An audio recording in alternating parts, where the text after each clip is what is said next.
Shalom saudara-saudara yang terkasih dalam Tuhan Yesus Kristus, selamat pagi. Renungan kita pada hari ini diambil dari Roma pasal yang 11 ayat 11 sampai 24. Judul renungan kita adalah perlu rasa takut. Masuk dalam tiga besar membuat seorang kontestan merasa sangat bangga. Dia terharu sekaligus bersyukur karena tidak menyangka akan mendapatkan kesempatan itu. Alih-alih menjadi sombong, dia justru dihantui rasa takut. Dia takut jika pada pertandingan berikutnya tidak dapat membuktikan kualitas yang selayaknya ditampilkan oleh seorang tiga besar.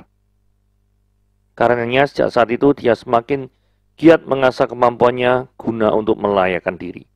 Israel adalah bangsa pilihan Allah, namun mereka tidak setia kepada Allah. Karena itu Israel harus menanggung konsekuensinya, yaitu kebinasaan. Sebaliknya bangsa-bangsa bukan Yahudi berkesempatan menerima anugerah besar dari Allah. Meski demikian, Paulus mengingatkan agar kesempatan ini tidak membuat mereka menjadi sombong. Mereka justru harus merasa takut seandainya mereka pun dipangkas. Rasa takut dicampakkan Allah ini perlu guna mendorong umat bertekun, menjaga anugerahnya melalui hidup yang taat.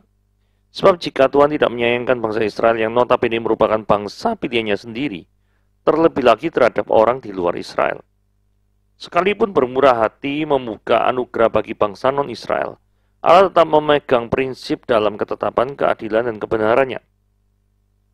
Bukan hanya iman mula-mula yang diharapkannya dari kita, melainkan iman yang berkelanjutan. Iman yang terus bertumbuh bahkan menghasilkan buah. Karena itu jangan sampai anugerah Tuhan menjadikan kita sombong. Sebaliknya kita terus memperjuangkan kekudusan karena rasa takut akan Dia. Bukan pergumulan berat, bukan pula harapan akan masa depan. Orang Kristen hanya perlu merasa takut dicampakkan oleh Tuhan.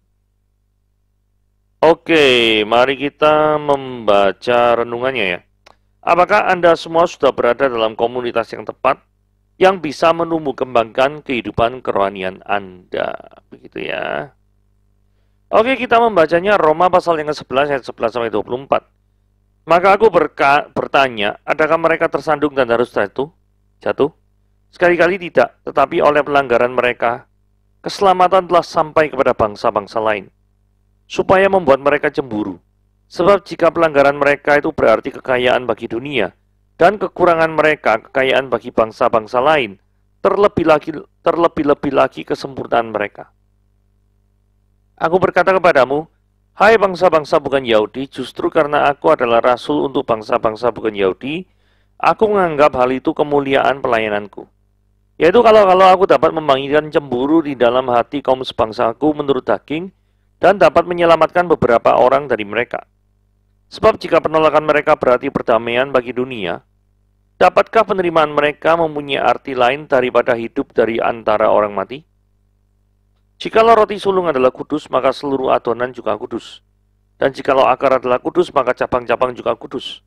Karena itu apabila beberapa cabang telah dipatahkan dan kamu sebagai tunas liar telah dicangkokkan di antaranya dan turut mendapatkan bagian dalam akar pohon zaitun yang penuh getah, janganlah kamu bermegah terhadap cabang-cabang itu. Jikalau kamu bermegah, ingatlah bahwa bukan kamu yang menopang akar itu, melainkan akar itu yang menopang kamu. Mungkin kamu akan berkata, ada cabang-cabang yang dipatahkan supaya aku dicangkokkan di antaranya sebagai tunas. Baiklah, mereka dipatahkan karena ketidakpercayaan mereka, dan kamu tegak tercacak karena iman. Janganlah kamu sombong, tapi takutlah. Sebab kalau Allah tidak menyayangkan cabang-cabang asli, Dia juga tidak akan menyayangkan kamu. Sebab itu perhatikanlah kemurahan Allah juga kekerasannya, yaitu kekerasan atas orang-orang yang telah jatuh, tetapi atas kamu kemurahannya, yaitu jika kamu tetap dalam kemurahannya, jika tidak, kamu pun akan dipotong juga. Tetapi mereka pun akan dicangkokkan kembali jika mereka tidak tetap dalam ketidakpercayaan mereka. Sebab Allah berkuasa untuk mencangkokkan mereka kembali. Sebab jika kamu telah dipotong sebagai cabang dari pohon zaitun liar, dan bertentangan dengan keadaanmu itu kamu telah dicangkokkan kepada pohon zaitun sejati, terlebih lagi mereka ini yang menurut asal mereka akan dicangkokkan pada pohon zaitun mereka sendiri. Oke. Pertanyaan pertama gini ya, apakah keberdosaan bangsa Israel adalah suatu keharusan? Kata ganti mereka di dalam ayat yang ke-11 ya, adakah mereka tersandung dan harus jatuh? Siapakah yang Paulus maksud mereka? Mereka itu maksudnya merujuk pada bangsa Israel. Nah, apakah bangsa Israel itu harus berdosa terlebih dahulu, sehingga baru bangsa lain itu memperoleh keselamatan? Jawabannya tidak. Bangsa Israel itu merasa dirinya itu spesial di hadapan Tuhan. Justru melalui pandangan ini yang menyebabkan adanya kesombongan bagi bangsa Israel. Allah itu juga memiliki hak untuk memilih bangsa bukan Israel untuk diselamatkan. Kondisi inilah yang membuat daripada bangsa Israel itu cemburu. Jadilah kondisinya kurang lebih seperti itu. Ayat 12. Sebab jika pelanggaran mereka berarti kekayaan bagi dunia. Jadi bangsa Yahudi itu tetap memiliki kekhususan di mata Tuhan. Sehingga mereka pun tetap dibandingkan dengan bangsa lain. Jikalau ketidaksempurnaan bangsa Yahudi itu bisa membawa berkat bagi bangsa lain, apalagi kesempurnaan dari bangsa Yahudi. Maksud daripada ayat 12 itu seperti itu. Tapi sesungguhnya ya, adakah dari bangsa Yahudi yang sempurna? Seluruh bangsa itu tidak sempurna. Tapi keistimewaan daripada bangsa Yahudi adalah bangsa Yahudi melalui keturunan bangsa Yahudi itu lahir seorang manusia yang sempurna, yaitu manusia Yesus Kristus. Lahir dari keturunan Daud dari suku Yehuda, dia adalah bangsa Yahudi yang sempurna. Justru melalui kesempurnaan Kristuslah, maka penebusan itu bisa terlaksana atau dapat dilaksanakan. Karena tidak ada satupun manusia yang berhak menebus manusia lain. Karena yang berhak menebus manusia lain itu adalah sesama manusia, tetapi harus tanpa dosa. Kok bisa gitu? Ya paling gampang gini ya. Andai kata ada 10 orang yang narapidana atau paling tidak pernah berbuat kejahatan. Dan 10 orang ini sudah dipenjara. Terus bisakah mereka tuh saling ngomong gini? Aku akan menggantikan kamu ya, kamu keluar Rolis. Muni luar aja, aku akan menggantikan kamu. Lah menggantikan gimana? Wong kamu juga ada di dalam untuk menanggung hukumanmu kok. Orang itu juga harus di dalam karena melakukan kesalahan. Engkau juga ada di dalam. Jadi, Anda tidak bisa menanggung atau menebus atau apa ya istilahnya, menggantikan posisi daripada orang yang ada di dalam penjara. Wong sama-sama ada dalam penjara kok. Kecuali ada orang yang di luar penjara, yang tidak bersalah, yang tidak melakukan dosa apapun, itu datang kepada kepala penjara dan mengatakan, saya menjaminkan hidup saya untuk orang ini keluar, maka saya yang tidak melakukan kesalahan, mau menggantikan dia yang melakukan kesalahan. Misalkan seperti itu. Yang bisa melakukan hal seperti ini hanyalah orang yang tanpa salah. Kalau orang yang sudah berdosa, atau orang yang sudah melakukan kejahatan, yang sudah dipenjara, tidak mungkin menggantikan posisi dari orang yang sudah terpenjara. Sesama orang terpenjara tidak bisa menggantikan orang yang sudah dalam penjara. Itulah sebabnya satu-satunya kesempurnaan daripada bangsa Yahudi itu ketika bangsa ini dipakai oleh Tuhan untuk menurunkan manusia Kristus Yesus. Hak istimewa Rasul Paulus. Saudara, melayani bangsa non-Yahudi adalah suatu hak istimewa yang didapatkan oleh Rasul Paulus. Tidak semua rasul itu dipanggil untuk melayani orang-orang non-Yahudi. Dengan keberhasilan pelayanan Paulus, tentu akan menarik perhatian dari orang Yahudi yang cemburu. Kok ada ya bangsa lain yang menerima keselamatan dan dilayani oleh Rasul Paulus? Lah, momen ini yang dinanti-nantikan oleh Paulus, yaitu menimbulkan bukan kebencian ya, menimbulkan rasa cemburu terhadap orang-orang Yahudi kepada bangsa lain yang menerima keselamatan. Nah, orang-orang yang memiliki rasa cemburu ini pasti memiliki konsep yang keliru tentang keselamatan. Dan diharapkan mereka akan mendekati atau meminta pertanggungjawaban kepada Paulus. Dan pada saat itulah kesempatan yang Tuhan berikan pada Paulus untuk memberitakan Injil kepada bangsa Yahudi. Sehingga di ayat 14 dikatakan, dan dapat menyelamatkan beberapa. Paulus tidak ngomong semua, tapi beberapa daripada orang Yahudi itu supaya menjadi percaya kepada Kristus. Ayat 15. Sebab jika penolakan mereka berarti pendamaian bagi dunia, dapatkah penerimaan mereka mempunyai arti lain daripada hidup dari antara orang mati? Ini sebuah pengandaian yang menyatakan bahwa jikalau bangsa Yahudi yang menolak Kristus saja, itu bisa mengakibatkan perdamaian bagi dunia. Yaitu manusia dan Allah diperdamaikan melalui karya pengorbanan Kristus di kayu salib ya. Kan bangsa Yahudi menolak Kristus toh. Akibat daripada tolaan bangsa Yahudi terhadap Kristus apa? Kristusnya harus mati di kayu salib. Tapi dengan karya penebusan Kristus di kayu salib itu, maka Allah itu diperdamaikan dengan manusia. Ini semuanya terjadi karena bangsa Yahudi itu menolak Kristus. Nah, apalagi jika bangsa Yahudi ini menerima Kristus, bukan menolak Kristus, maka konsekuensinya adalah mereka akan mendapatkan hidup yang kekal. Karena mereka percaya di dalam Kristus. Ayat 17. Atau judul selanjutnya menarik ya. Janganlah congkak karena telah dicangkok. Nah, ya kan? Ada permainan kata congkak dan cangkok. Iya. Oke. Karena itu apabila beberapa cabang telah dipatahkan dan kamu sebagai tunas liar telah dicangkokkan di antaranya dan turut mendapatkan bagian dalam akar pohon zaitun yang penuh getah, ingatlah bahwa kamu bukan yang menopang akar, melainkan akar itu yang menopang kamu. Jadi jangan sombong. Maksudnya gini ya, bangsa Israel itu telah menolak Kristus dan Yehova. Itu ibarat cabang-cabang yang telah dipatahkan. Terus ada bangsa lain yang menerima Kristus, itu ibarat sebagai cabang-cabang yang dicangkokkan. Bangsa non-Yahudi yang menerima Kristus. Ketika kita dicangkokkan ke sumber kehidupan, maka kita akan memiliki hidup.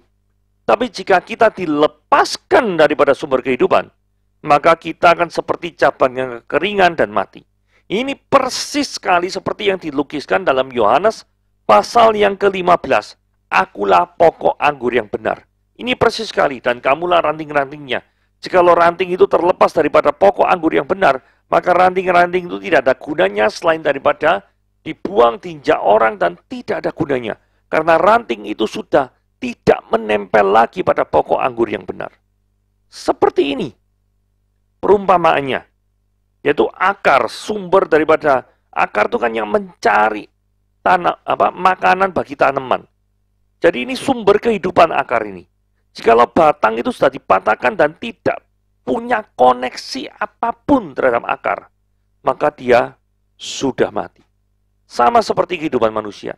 Jikalau manusia tidak memiliki relasi atau koneksi apapun dengan Allah, maka manusia itu sudah mati. Oke? Ayat 19-20 ya. Tidak ada alasan jadi sombong ya. Ayat 19 memperingatkannya kepada bangsa orang non-Yahudi bahwa dirinya tidak lebih baik daripada bangsa Yahudi. Ayat 19 ngomong gini ya. Mungkin kamu akan berkata, wah ada cabang-cabang yang dipatahkan, supaya aku ini loh bangsa non-Yahudi mau dicangkokkan diantara sebagai tunas. Diantaranya sebagai tunas. Saudara, memang benar, orang Yahudi itu adalah menolak Kristus. Dan sebagai akibatnya orang non-Yahudi itu dicangkokkan.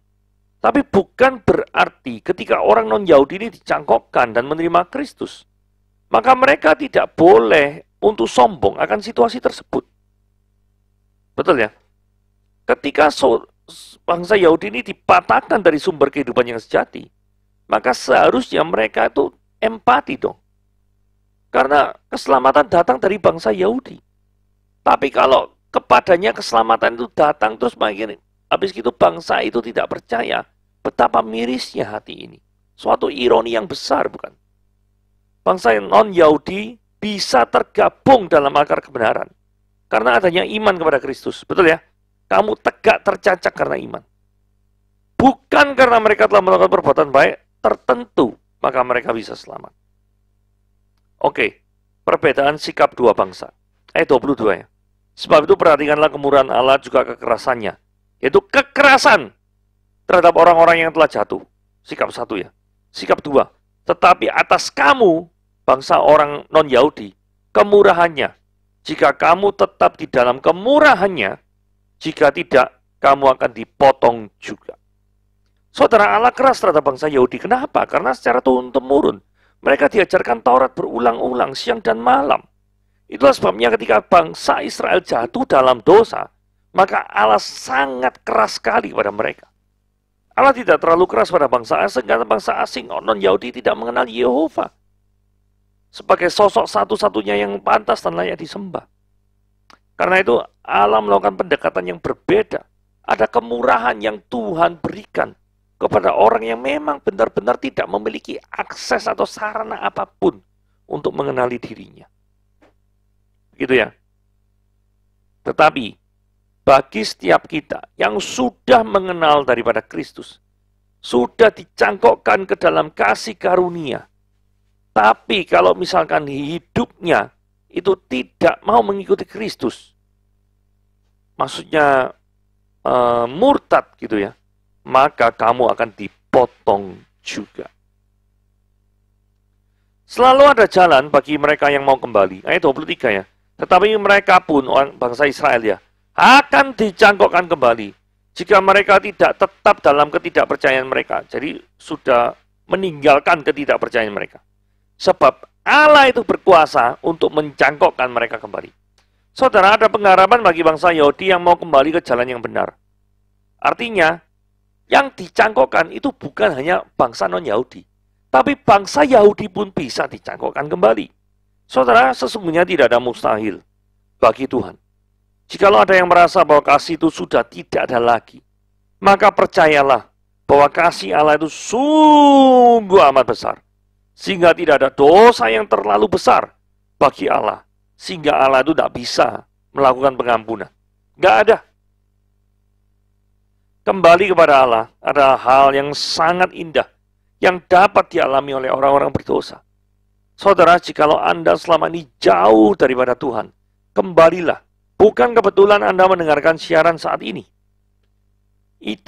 Siaran ini dipakai oleh Tuhan untuk mengajak saudara sama seperti anak yang hilang, yang memiliki pemikiran ada kepuasan di luar sana. Ada kepuasan ketika dia itu terlepas daripada sang bapa, sampai suatu titik di mana dia sudah tidak memiliki modal apapun lagi, sehingga dia terpaksa menjadi penjaga babi, penjaga daripada hewan yang dianggap haram oleh bangsa Yahudi. Ini semuanya itu ada dalam kisah anak yang hilang dalam Lukas pasal yang ke-15. Saudara, ketika dalam Lukas 15, Tuhan memberikan kesempatan pada anak yang hilang itu kembali kepada bapaknya. Ada suatu sukacita yang meluap-luap. Saudara perhatikan, selalu ada jalan bagi mereka yang mau kembali kepada Tuhan. Nah ini ya, dipindahkan dari komunitas yang berbeda. Sebab jikalau kamu telah dipotong sebagai cabang dari pohon zaitun liar. Saudara, dulu Anda ada di dalam pohon zaitun liar. Komunitas pohon zaitun liar. Bagi setiap kita yang mau mengenai adanya perubahan, maka kita harus mau meninggalkan komunitas lama. Komunitas pohon zaitun liar itu harus ditinggalkan. Kalau kita tidak mau meninggalkan komunitas pohon zaitun liar, kita tidak mungkin bisa dicangkokkan kehidupan kita atau disatukan kehidupan kita dengan pohon zaitun yang sejati. Tidak mungkin. Saudara, memang berat untuk meninggalkan komunitas lama dan berpindah ke komunitas baru. Bukan hal mudah tentunya. Tetapi hal ini memang harus dilakukan. Jikalau Anda memang berasal dari komunitas-komunitas yang penuh dengan masa-masa kekelaman, pindah, cepat beranjak, karena jikalau Anda tetap berada di sana terus-menerus, maka Anda tidak tumbuh secara rohani. Oke, berpindahlah pada komunitas baru, carilah komunitas baru yang syarat dengan persekutuan dengan Tuhan dan sesama orang yang percaya. Oke, renungan kita pada hari ini sampai di sini. Tuhan Yesus memberkati.